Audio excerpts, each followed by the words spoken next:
not my favorite business, not particularly high margins. The company's called Newell Brands. They're a brand conglomerate. And I mean, they've got appliances like Oster blenders. I think what they're most known for, and this came to mind because I just did some back to school shopping for my daughter who's about to enter kindergarten, is they own the brands Sharpie and Expo. So those marker and a bunch of other stuff. If you look at their website, they have a lot of brands. Now, with everything else, you know, inflation was rough. It's a tough time. If you're not the Mag 7 and if your company doesn't rhyme with NVIDIA, times are tough out there. But what I liked about Newell Brands is two things. First of all, when it comes to a turnaround, they were doing the right thing. I was listening to Nestle's earning call when inflation was rising and interest rates were rising. When companies have to tighten the belt, what's the right strategy? And what Nestle did is they just canceled all of their lowest performing SKUs. So we're not going to make that anymore. Anything with a thin margin, we're just going to stop making this stuff. And I think that's the playbook, and that's exactly what Newell Brands did. So trying to judge management if their turnaround makes sense, they were doing the right stuff.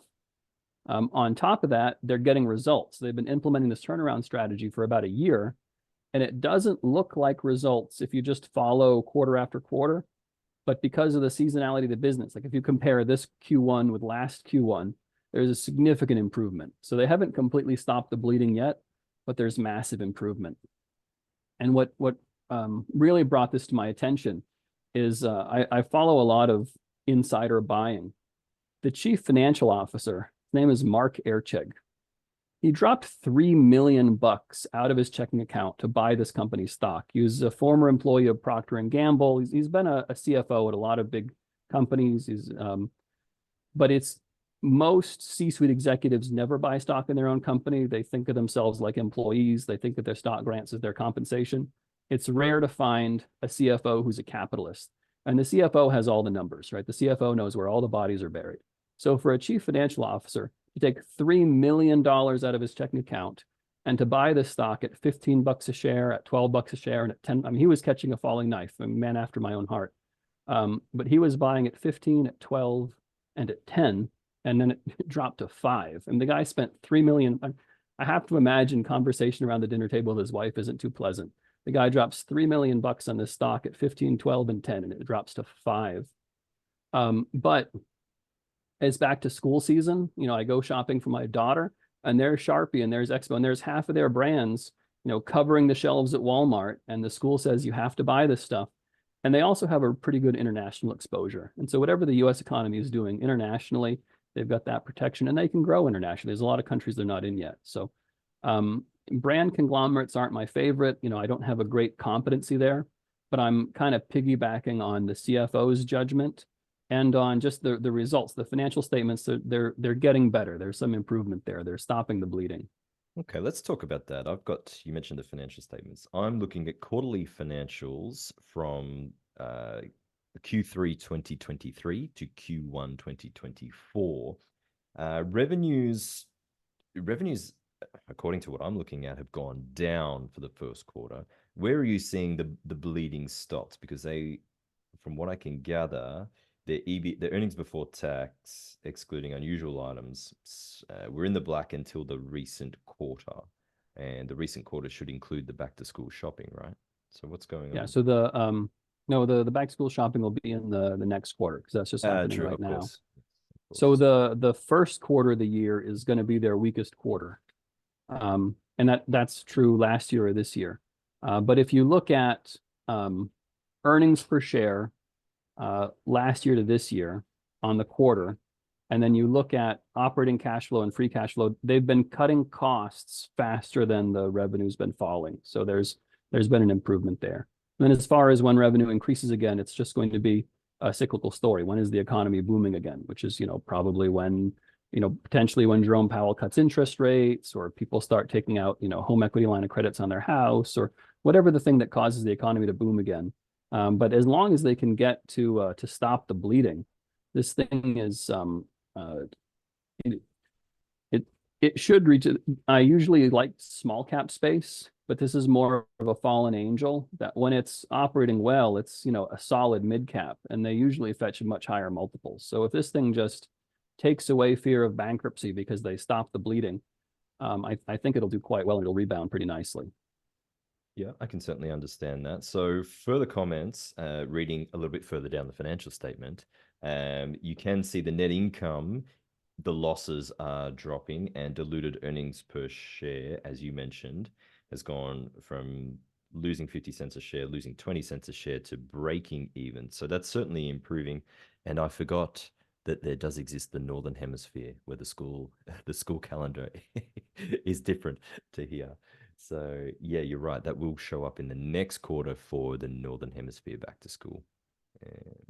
And they're not all school supplies. They have a lot of brands. They have a lot of outdoor camping stuff, which again, everybody bought that stuff during COVID because you weren't allowed to be within 6 feet of each other. So everybody went camping. So there's a lot of things that once your tent and your sleeping bag is worn out and you need a new one, they own the brand Coleman. If you want to, if you just want to take a peek at the brands, they have it's a huge conglomerate. They have a lot of brands, and they axed about half of them. All the thin margin brands they axed, which was again following the Nestle playbook. And I think that, trying to judge what the right actions are, I think they're doing the right things. They have some baby brands, Graco. So they've got baby strollers. What are these things? They've got camping, Coleman, Rubbermaid. They have Yankee Candle. So all the scented candle business suffered with the Bed Bath and Beyond bankruptcy. They've got Rubbermaid. They've got Calphalon pans, Elmer's glue. They have a lot of brands, but they all have their own different story. And all of those stories are, times are tough in the economy, no matter what the mainstream media tells you, because they want Biden to be reelected, that people are not spending on all these durable goods. But the durable goods hangover from COVID is not going to last forever. It's already 2024. At some point, your Mr. coffee machine is going to wear out. At some point, people are going to buy a new baby stroller. At some point, people are going to buy a new blender. And then times will get back to normal. Times will get back to business. And in the meantime, the company did all the right things to stop the bleeding. That part of the thesis certainly seems solid. It's not an area in which I normally play, but certainly very interesting. So you're thinking catalysts on the horizon. What sort of market cap could this thing be in 2 years' time, 3 years' time?